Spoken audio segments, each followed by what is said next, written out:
Ladies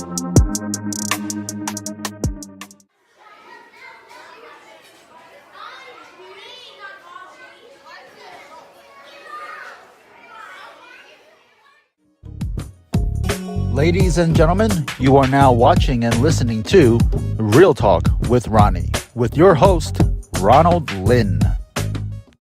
Arthur Lee, how are you? Good. How are you? Welcome to Real Talk with Ronnie. Thanks for having me. Sure. It's been a while since we've been on the air. So as you know, this show right now is focused more, as well as we focus on the election and local issues and national issues. We're also trying to expand our reach and focus more on international crisis and issues that affect all of us. And we're very happy to have you on our show today because you actually have a very unique background, right? You are an escapee from North Korea. It's not something that you're not someone that we meet very often, right? Every single day. So you are one of a handful of North Koreans that escaped the regime, and you first fled to China, and now you're in the U.S. And actually, it's not just you, right? You have siblings that are also here. So Arthur, such a pleasure to have you on. And please, just tell us about your story. Can you start from your upbringing? Sure. Ron, again, thanks for having me. And it's my pleasure to be here with you. So we've known each other quite some time, but never shared the true story when I was in North Korea. So I think when I grew up in North Korea, I didn't know the reality of North Korea. As you imagine that the society is extremely isolated and you don't see any other information at the time.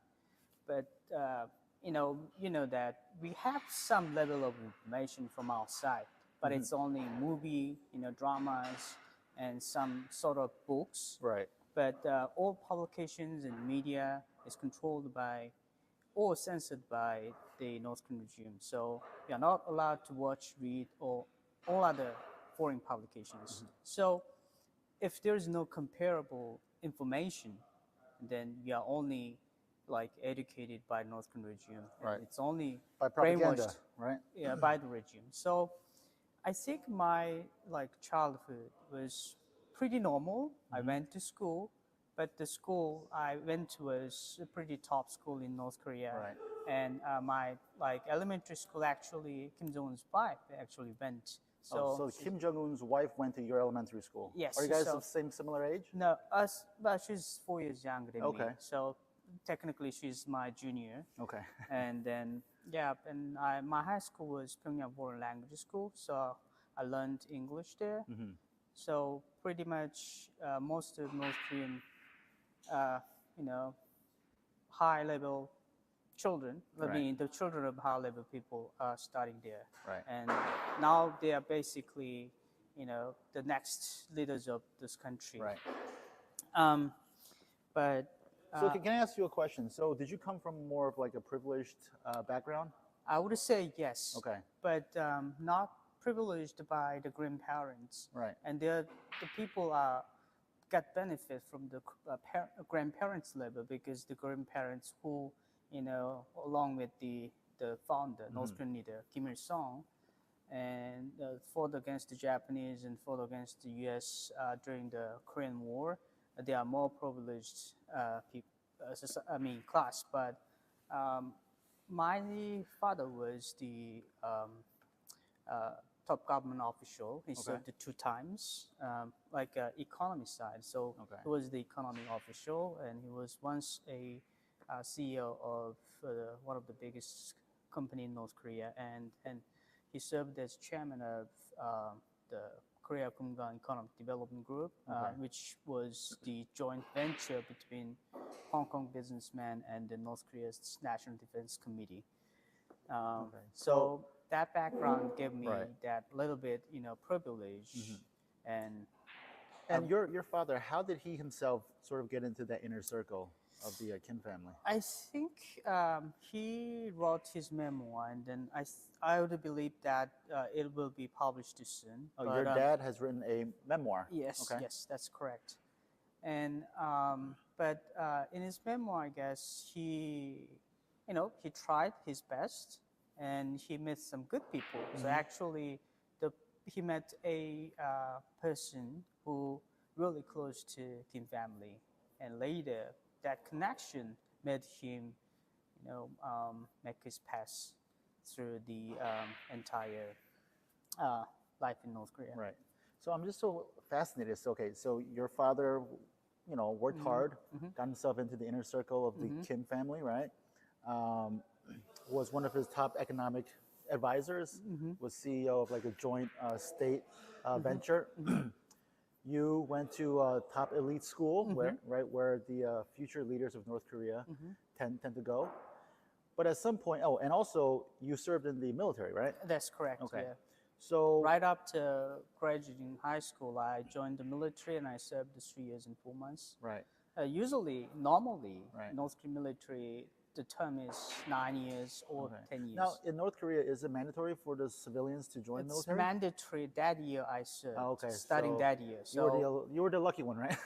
No, actually, my classmates are lucky one because my school is special school and they are all exempt from the military Oh. service. But I joined, 2 reasons. One is my dad's status too high, Right. and then there was some rules, not rules that, some regulations that the kids of high, status Right. have to serve public service. Okay. And the second one is I, voluntarily joined. Okay. So So by all accounts, you had a lot of love for North Korea, for the government, right? You were on a trajectory to maybe one day also be in a leadership role, that's what intended. right?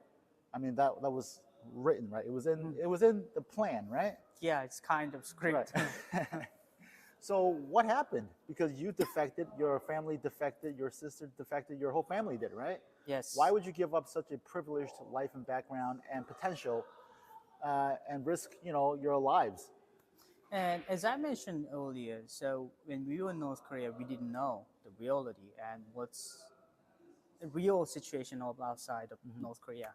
And my dad got the assignment to introduce market economy into North Korea. So he went to China in 2005. Okay, so your dad had an assignment to introduce different markets to North Korea. Market economy, Okay. kind of. They were trying to open Right. and follow China's path. This is back in 2005. 2005. Okay. And then later, after discharging from military, I also went to China Okay. together.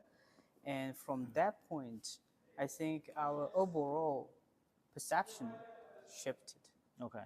because what we saw in China and what we saw from the point of outsiders are totally different. Right. And we gradually realized that the regime's propaganda and the regime is the regime's inhuman, like a brutal the executions, and then that reminds us that this is not the society we want to serve. This Right. is not the country, any provide the freedom or basic human rights to Right. people, and especially the leader himself. And then we believe that any leader, using power to kill its people and to isolate these people, to oppress the people, I don't think it's disqualified as a leader. So eventually my dad and my entire family, we were in China and decided to defect. Then before decide, in 2014, we left North Korea October 2014, and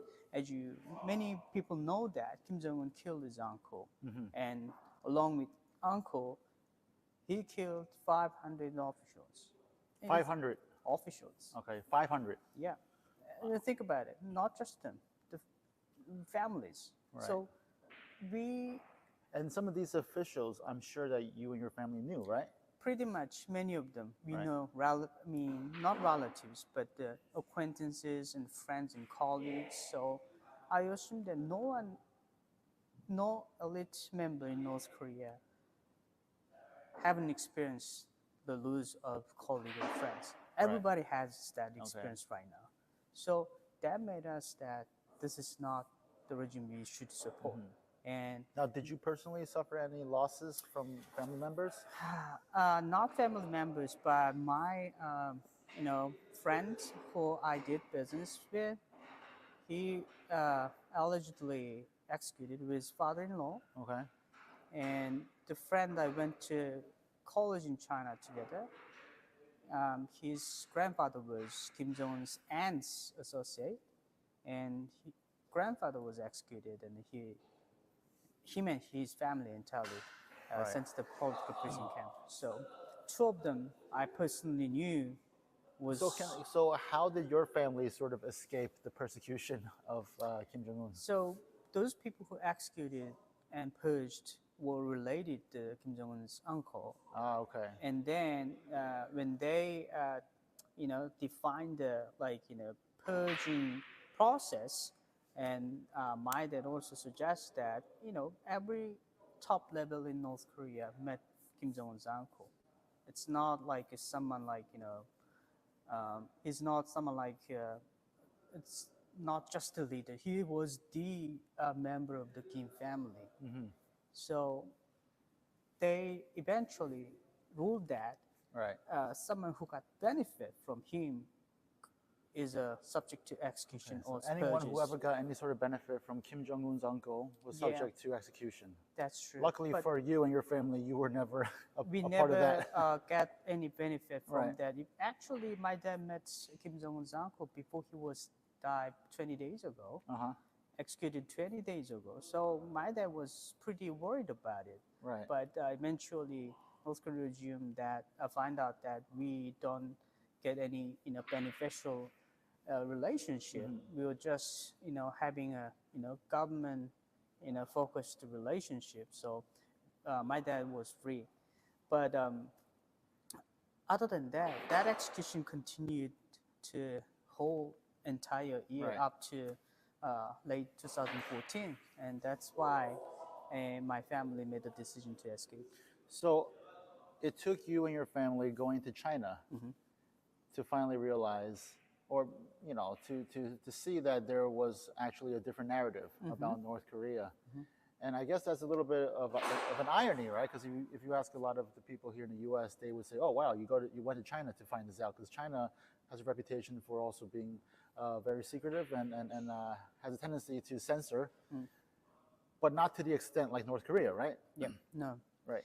So back to like 2007 when I was in China, and like until 2014, China is pretty open society then right now. Okay.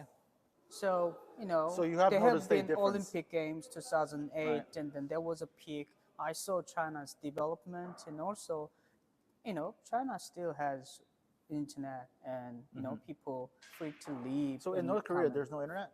No internet. There's I would say not only society, but most oppressed, isolated society that doesn't Right. provide internet to its people. Okay. So I mean, I'm just kind of curious, right? Like, what was it like growing up in North Korea? Because here in the U.S., growing up as a child in the 90s, right? We had movies, video games, like Nintendo and whatever, right? Yeah. Or we play sports.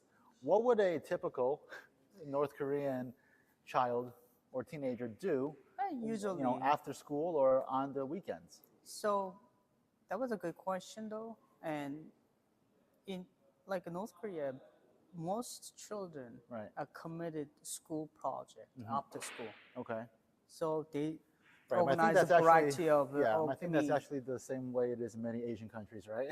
Yeah, China, but Taiwan, or the problem Japan, right? is the main purpose of the organizing this group activity is to make them as to control them, Right. not let them free and then let them do the stuff they want to do, because they want a control over this population. So actually children don't have any freedom to think or do activity. So many of the activities are organized by school or like some student union. So Right. which is government organization. So that is another activity. But I went to pretty long distance school, so my commuting time was like almost back and forth 2 hours and 3 hours. So Wow, back and forth. It was 2 hours, 3 hours yeah, each way, or the entire the trip? one way is like 1.5 hours. Okay. So, and I mean the North Korea's public transportation system is pretty bad, Okay. and sometimes there's no electricity, so only reliable transportation is metro. Yeah, and But given that, so like you were part of the elite, right? mhm. Going to an elite school, was there special busing that was arranged I for? hope so. I hope we had that, but North Korea doesn't allow any person to uh, possess private car. Right. There was no private property rights. So now there are some, no law by law, but they encourage people to purchase private car because they produced car and then to sell Right. them. But there was a tricky because it's not protected by the law. So anytime, any place, they can charge them with fake charge, whatever. So they can, seize the asset. That was a tricky. So, and my dad was a government officer, so there was a car provided by the government. But also, after 7 p.m., if you don't have a permission, the car is not allowed to operate it. Oh wow. In the morning, before 8 a.m., you're not allowed to be operated if you don't have permission. And even like a weekend, if you don't have a weekend permission, and then you cannot, drive the car. So there's so many regulations Right. and things like that. So, And it's funny. You actually said a funny statement once, which is actually true. You mentioned once that North Korea is the only country in the world where there's no taxes, right? There's no taxes. And now the they reason- have a taxes now. Okay, So but the reason there's no taxes is because North Korea is also the only country in the world where no one owns anything, right? that's true. No, I mean they recently adopt Right. taxes, but the tax, a company, and then any tax is not owned by any private drivers. So because So right, so like your father, when he worked for the government, was he given like a salary or? So, yes, every North Korean citizen got salary, Okay. and it is stated by law. But I will tell you this: the average salary, Right. labor workers, government official, the average salary is 50 cents. 50 cents. Even though government official, my dad at the time, like equivalent to $1 per month. Okay, $1 per month. Yes, that's a deputy, secretary level. High level. Yeah, High level deputy secretary of what, like yeah, economics? Minister. level. $1, $1 a month. So technically, none of North Korean people rely on salary. Right. Living rely on salary. But like for example, like in any country, you go shopping for groceries and other products like clothes. How would people in North Korea go shopping? So we probably know that late 1990s, a massive starvation, and Right. allegedly like 3 million people would die and dead. And from that moment, people developed on black market. So their own black market. Yes, and then they do activities, economic activities through black market, and then government think that they cannot control. And then they established a government controlled market to them, and they set the time, let them do activity there. So from that moment in the region, the country, there are almost 500 markets established. So like, for example, right, let's say it's a random Thursday night, it's 9 p.m., I'm at home and I really want a can of Coke, right? Is there somewhere I can go in North Korea, like a store, a shop, a 24-hour like quickie mart or something? First of all, there's no 24-hour service. Okay. And second of all, good question. North Korea doesn't allow sell Coke. Right. Well, Coke, yeah, because it's the Coke. epitome of Western products, And right? then, no, not just Western product. Coke and gin, because it represents capitalism. Okay, so yeah. they don't allow Coke and gin. Coke and gin. Gin, like Oh, jeans. the pants. Blue jeans. Blue jeans. Coke, blue jeans, and maybe cowboy hats, right? I mean, I never heard cowboy Okay. hats, but the blue jean Right. and Coke represents. Okay. So let's say capitalism. it wasn't Coca-Cola. Anyway, so Right. you are not. I mean, there's no place you can buy Right. technically, but I assume that now they also developed like a black market delivery system Right. now. So now they are enjoying like no Uber Eats or not like DoorDash, but there are Right. still some people do delivery. Okay. So there's like a North Korean form of Uber, right? Kind of they formed by themselves. Okay. That I mean, people are genius. Right. All right. So like on like a weekend in North Korea, what do typical people do? Like, do you go on day trips or do you go? I mean, are there shopping malls in North Korea? Yes, the shopping malls exist, but mostly it's like a purpose of the presentation, not presentation, for the exhibition. Okay. But most people went to market to shop. Right. And and good question about the weekend. And then North Korea only have 1 day weekend. Okay.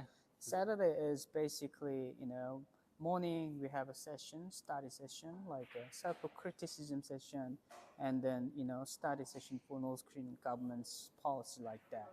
And afternoon we all clean, factory, Oh, really? school, like hospital. The Saturday afternoon is cleaning day, and Sunday you only have 1 day to do, But the people who stuff. clean on Saturdays, is it just the government people I mean, or everybody? It's everybody's So responsibility. if you're a civilian in North Korea, Yeah. on Saturdays you have to be designated to go somewhere to clean. Yes. Okay. Whether it's like street, whether it's like your. How do you know where you're assigned to that weekend? No, North Korea is well organized society, and you do have all cell organization. Oh, self-organization. Cell. Okay. I mean, it's like a basic, cell organization. Okay. Like if you're living in an apartment has a cell organization. Oh, okay. So in the apartment, there's maybe like an apartment leader. Yeah. Who Apartment will let leader you know. organizer, Okay. and then the government gave assignment to through apartment leader. So are the streets in North Korea like pristine, clean? Pretty clean. Okay. That's why so many Cleaner than Western, in New York City, right?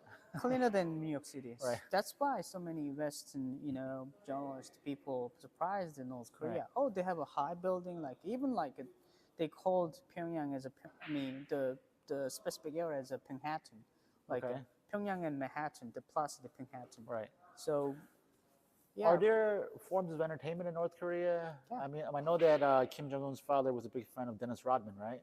The NBA. So is there like a lot of basketball games? No, I think he's a big fan of Michael Jordan. Oh, Michael Jordan? They couldn't get Michael Jordan, so that's why they got the Dennis they Rodman. couldn't get him, so they settled for Rodman. That's a true story. Though. Really? Yeah. Okay. I mean, he's a big fan of Chicago Bulls, though. Right. I mean, Kim Jong-un. So, I mean, what forms of entertainment are there in North Korea? Basic entertainments are Yeah. there, like sports games and performances and music, concert. But like, are tickets for these venues expensive? Because how do you buy tickets if you're making $1 a month? Technically, it shouldn't be expensive, Right. and also it's they are selling as a North Korean currency. I mean, with North Korean currency, so it's not expensive. So basically, it's a public service. Okay. To provide the benefit to these people, but it's. I mean, sometimes you can enjoy it, but sometimes too much time and labor. So. How is okay? So how is the healthcare system like in North Korea? Yeah, North Korea is the country proudly say we provide free healthcare. Okay. So you don't pay any, money Right. to healthcare insurance or getting medicine. But the healthcare system has collapsed. It's collapsed. Already collapsed in Okay. 1980s. Okay. Early 1990s. So even though you go to hospital, Right. you cannot get cured unless you got all the devices, equipment, or like a medical, medicine, or the whole like Okay. So like, the self, you have to So, self prepare. if a normal person goes to the hospital, they need to bring their own EKG. Yeah, But who would have that? yeah, that's Right? why they have to Right. purchase through black market. Right. And also, even you have to pay the doctor because Would you doctor's have to salary. be expected to bring your own medication? Of course, because the hospital don't. I mean, they don't have. If they provide, they require So then money. what's the point of the hospital then? If you have to provide everything on your own, why even go to a hospital? But there's still doctors there. Are the doctors there, knowledgeable?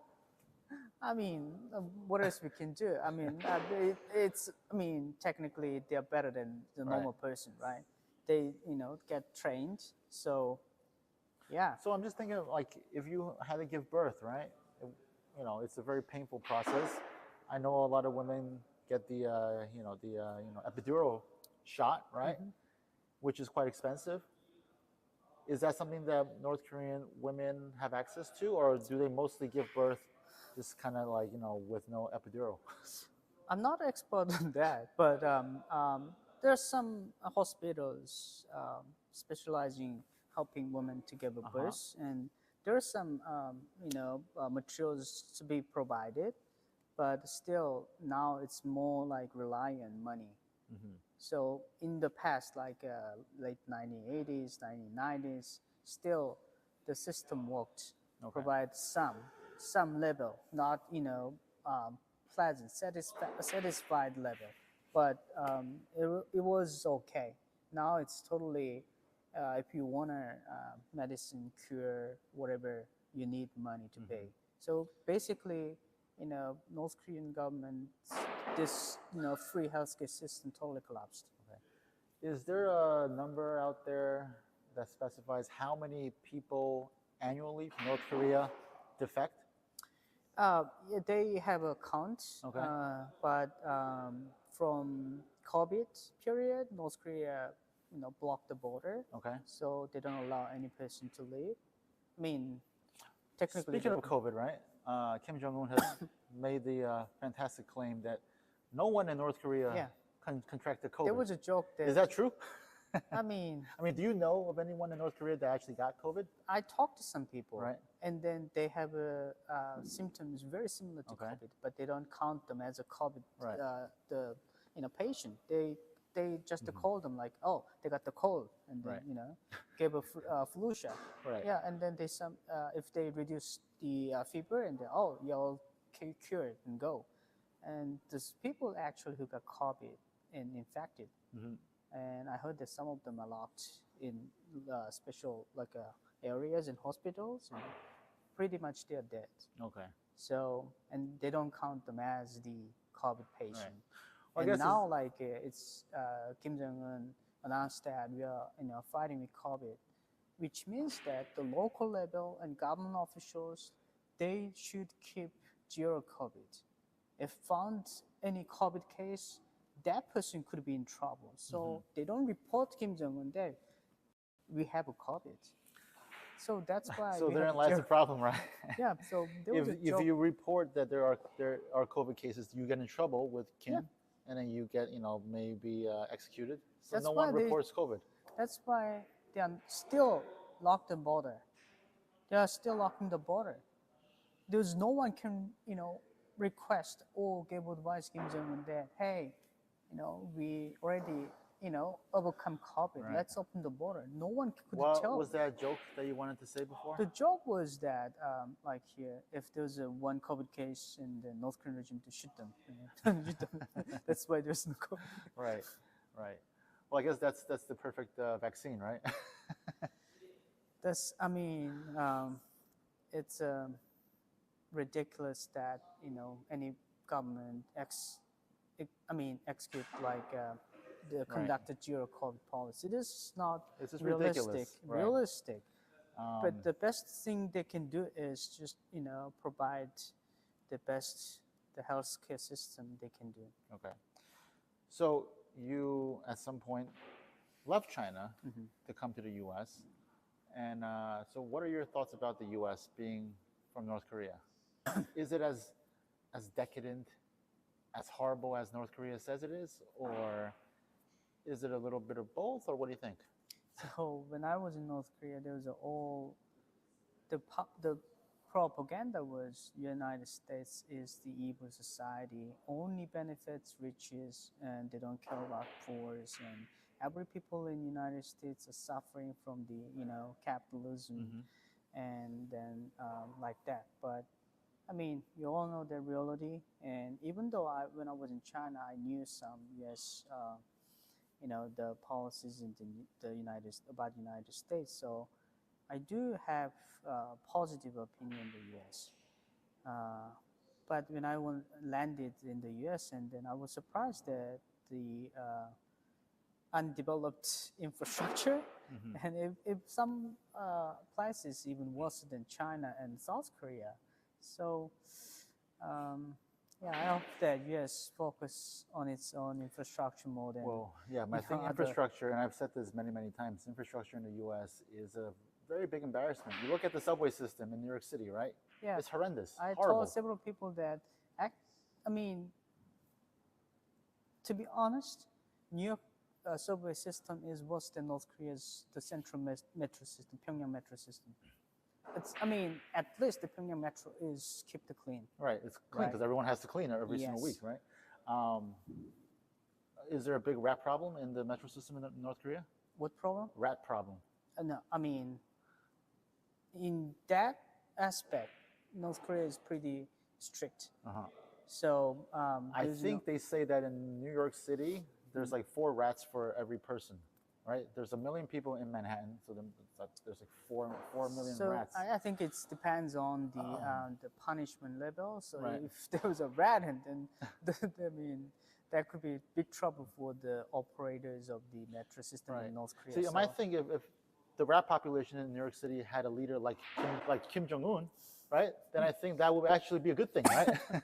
And also in U.S. there's plenty of food left. Right. So a lot of food. Right. Imagine that North Korea. There's no food left. Yeah, in there's North no Korea. food in North Korea. So the rats all starve and the people starve. I think the rats are all immigrated to the United States. They'll immigrate to the United States, and now that we have an open border, it's very easy, right? I mean, the border situation should be addressed as well. I mean, I mean, I'm an immigrant as well. I support immigrant policy, but the policy should be supported by law. Right. So I think every nation needs to be, there needs to be law and order, right? The laws of every nation needs to be followed. I do understand the U.S., we are a humanitarian country, right? A land of immigrants. We take the poor and the sick and the needy, and we have compassion. At the same time, I do believe that there needs to be something done at the border. Recently, Joe Biden, the president, he kind of, flip-flopped, right? And he now wants to finish building the wall, right? The wall that President Trump started. Now President Biden wants to build a wall too. Do you think that's a big mistake for the Democrats, or do you think they're finally coming to terms with the problem? I think the problem is the polarization of these policies, right? They don't recognize the meaning of the wall, right, at the beginning. Right. We do all know that it's impossible to build a physical wall along with the massive border. But Trump's strategy was mentioning and trying to build a wall and resonates his population of the supporters, and also put emphasis of the immigration and the border, the area. But he succeeded put the importance of the border area.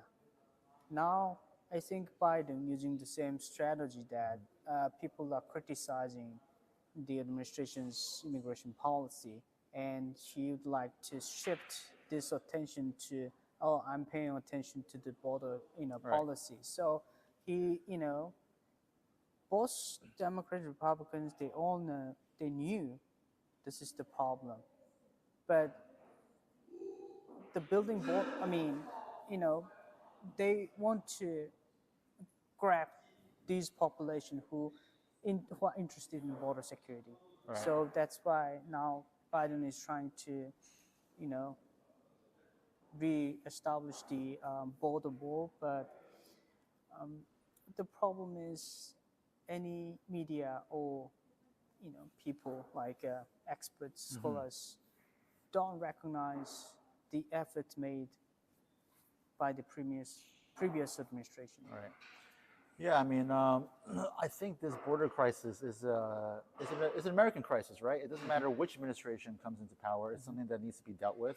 I don't care if it's a Republican administration or a Democrat, administration that fixes the problem, but at some point it's got to be fixed, right? But we also have to keep in mind that we do have to be compassionate towards those that genuinely do have big problems in their countries and want to escape to the U.S. for refuge. That is what our country is founded on. But there needs to be some sort of balance between the law and compassion, and But that's a hard process, right? How do you find the right balance? I mean, I agree with you that I heard that most of the immigrants, they are innocent. They just want economic, security, safety, and security. But even though they are innocent, good people, U.S. should have law to accept them, because that's that's why we have laws, rule of law, rule by law. That's how country works. Right. If without law, if we just have a compassion to allow every people to come in, and how we can deal with all these crises. Yeah, I mean, Mayor Adams, who has been a big proponent of the migration process, recently went to South America, right, to basically tell the South Americans, don't come to the U.S. because we're at capacity, right? And it's important because this is coming from a pretty high-level Democrat who was at one point for this entire policy, and now he's kind of shifted his stance, right? So it does show that even for Democrats, for many Democrats now, it seems that this policy of a very unsecure border is untenable. But I'm a little suspect that if next election, if the Republicans got seat, and then they are still criticize Republicans about the border issue. Yeah. They're not gonna admit that they are wrong, or they what they were doing is aligning with the Republicans. Right. Yeah. I just wish that there was some way for Republicans, Democrats, for people of all political stripes to really just come together and just say that this is a problem, and let's just fix it, right?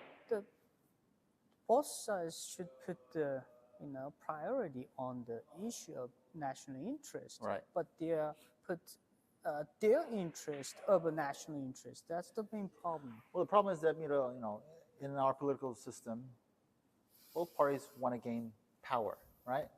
What's the best way to gain power? By riling up your base, getting them to come out to the polls, vote for your candidates, and then that's how you get the leverage. That's how you get the power. I mean, we see that happening even amongst Republicans, right? I mean, currently we don't have a Speaker of the House, right? And especially when all this is happening against the going to war, right? So it's really important that we get our act together, right? That's true. I mean, cooperate together, act together, and then before that, as founding fathers, they put Constitution and Lincoln's famous speech, Gettysburg speech. This is people's country, not politicians' country. Right. So they should put people's interest to priority. It should always be about people, not party, right? Yeah. Party should come second to true. Everything else. I mean, party should serve the people, not serve for the interest of the politicians. But it seems to be the other way around these days, right? Now we have a limited time, so we could talk for hours, right? Because you're such an interesting subject, and I hope to have you on again. But for this first meeting, I'd like to ask you a couple more questions. Okay. Sure.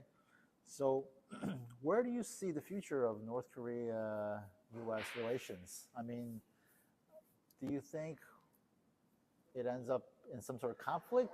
Do you think, is there a bigger issue between North Korea, China, U.S.? I mean, like, where do you see the future of this relationship going?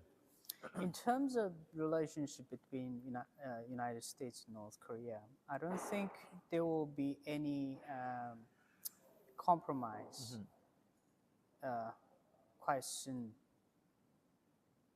because I know the so like I will put it this way: they do not have common values. They don't share any values together. So one North Korea side, the North Korean dictator kept the authority power as long as he wants. The U.S. politicians only serve 4 years, 8 years. Right. There was no as a Kim Jong Un, he doesn't want to keep the promise to these short-term leaders, and also he wants to keep nukes. He wants his power. He wants this country isolated as long as he remains in power. That's how he keep the power, right?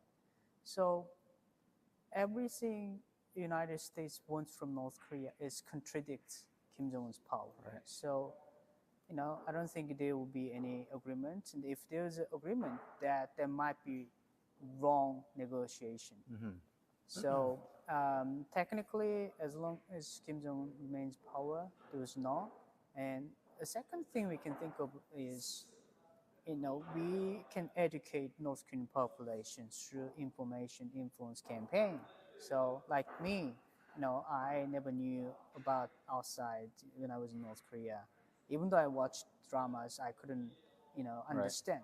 So now we are giving more general information, news, documentary, and then, like YouTube videos, so they learn about our society. But the challenge is, how do you get it to them when there's no internet, when everything is so closed off, right? We are sending, USBs and then, the PDF files, other forms of, mechanism. But there's a limitation, Right. and I hope so. I hope there's some support of, the delivery mechanism Now- through the big tech companies. Right. But yeah, so I think there's an alternative. Let North Korean people to be educated, and then let them find their freedom by themselves. But what is the end game? So you get a lot of floppy disks or flash drives of videos of freedom and everything that's going on in the outside world to North Koreans to look at. What is the end game?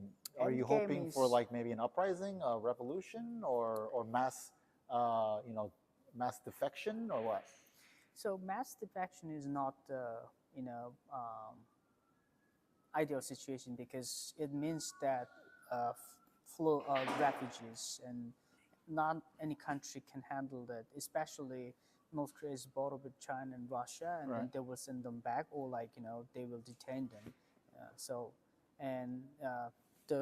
The border with South Korea is strictly controlled, and there's millions of mines there, so it's not safe to be there. What I imagine is there will be some sort of leadership change, whether it's uprising, whether it's like a silent operation, or something like Kim Jong Un might die naturally, and there might be leadership change, and that leadership must be educated in some way. Speaking of leadership change, right? There has been reports that maybe perhaps Kim Jong Un, his health is deteriorating, right? Is there any truth to that? And also, if that is true, who would be next in line to succeed him? There's been a lot of talk about his sister, right? Yep.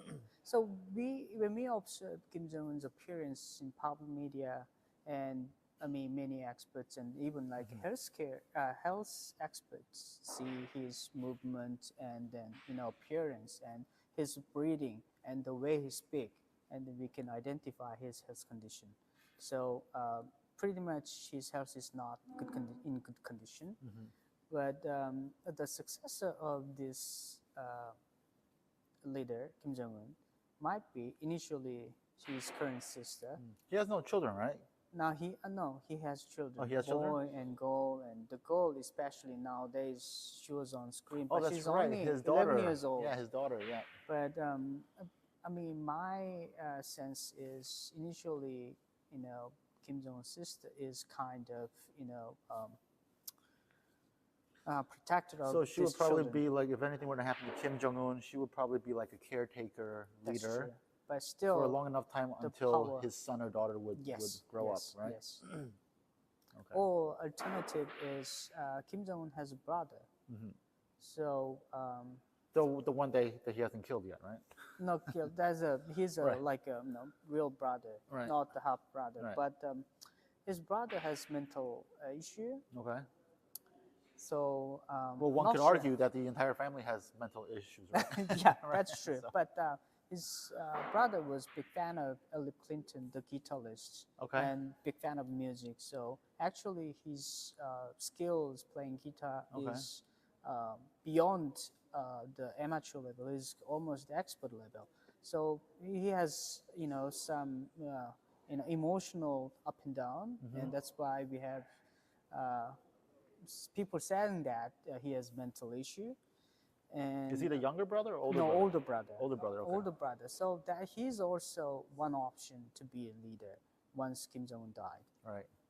What about perhaps you? You could one day maybe go back to North Korea and lead a revolution. As long and- as Kim family there, and then I don't see any opportunity. But if North Korea becomes open society, and well, why not? So another, final question, and we'll let you go. Let's say that, so you're a defector, right? Mm-hmm. Do defectors, are they on like a special list in North Korea as like traitors or whatever? So, like back to several years ago, North Korea announced on public media that there are traders like that, list them, but that they are those people who are on the list are the activists, like sending balloons to North Korea and then criticizing North Korea publicly and like that. But I don't know. Luckily, my family has never been on the list yet. Okay. But in 2015, they put my grandma and uncle and aunt on the North Korean public media to threaten us to come back to Pyongyang. So even after you and your father, who was a high-level person in the government, defected, you're not on the list? No, they are very careful about that. Okay. Why? I mean, another sense is still there are lots of government people still respect my dad. Okay. And then the other way is once we are on the list, and then they know our capability. So it's more like it's not worse for North Korean regime just criticizing us. So they're almost kind of afraid, right? If they put you on the Yeah. list, they're afraid of what you might say about the government, right? And also what I can harm to government. So Let's say, devil's advocate, they were to catch you one day. What would be the repercussion? I don't know. So I'm publicly criticizing North Korean regime's atrocities and the behavior they had before, and also I'm a public supporter of the North Korea's openness and reform.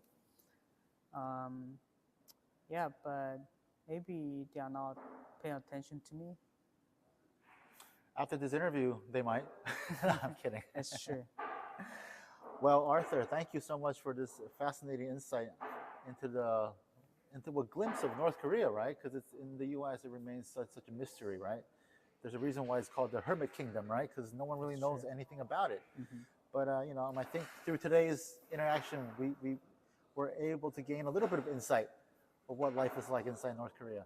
So thank you for that. Thank you for your bravery and your heroism in defecting, and for speaking out against such a bad regime, right? And we hope to have you on again. All right. Thank Thank you for coming on Thank you to for Real having me Talk again. with And- Ronnie. Is there anything you would like to share? Like, how would people be able to maybe learn more about you and what you're trying to advocate? I'm currently studying at Columbia University the MPA in Global Leadership, and we have some activities, and there are some documentary films about North Korean escapees, and those information, based on true story, and I think that this support of North Korean escapees means that the supporting the people, entire population in North Korea, to rescue them from the oppression of the regime. So yeah, I hope. Yeah. Is there like some way people could reach out to you? Maybe a website or Twitter or some handle, or it's not Twitter? I'm it's not X, right? currently, Right. publicly active. Okay. So I ran the YouTube channel, but I'm not doing anymore. So Okay. yeah. Well, I guess in your Reach you, position, through you. right? Okay. So if you want to reach out to Arthur, you can always contact me. And to contact me and to learn more about this show, very easy. Go to realtalkronnie.com. Realtalkronnie.com.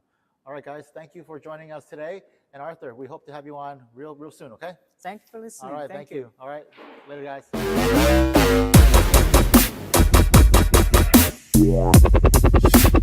Thanks for watching and listening to Real Talk with Ronnie. To watch and learn more about our show, including ways to contact us and how you can be a guest, go to realtalkronnie.com.